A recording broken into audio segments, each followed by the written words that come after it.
যারা বলেছিল সোনার দাম কমবে তারপর গিয়ে সোনা কিনবে, কি कैसा लगा मेरा मजाक? মা অনেকদিন ধরে বলছিল যে এই অক্ষয় তৃতীয়াতে মনি আমাকে কানে সোনার কিছু দিস। তুমি বিশ্বাস করতে পারবে না, ফর দ্য ফার্স্ট টাইম আমি আমার মায়ের জন্য কানে সোনার মেশিন নিয়ে এসেছি। কারণ আমার মাকে আমি যতবারই ডাকি আমার মা শোনে না, তখনই শোনে যখন মায়ের শুনতে ইচ্ছে করবে। क्या बात कर रहे हैं?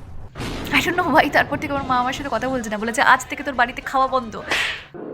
तेजस्वी लोग हैं हमारे पास।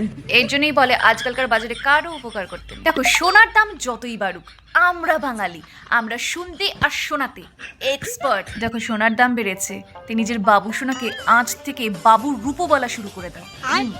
সোনার মতো তারাও যদি নিজেদের দাম বাড়িয়ে নেয় তাহলে তো সলিড কেস।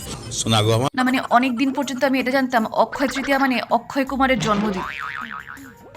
সবাই বলছে সোনার দাম বেড়েছে, তো এই মুহূর্তে আমি গলায় পরা সোনা নয়, খানা পিনা অ্যান্ড সোনা অ্যাফোর্ড করতে পারি।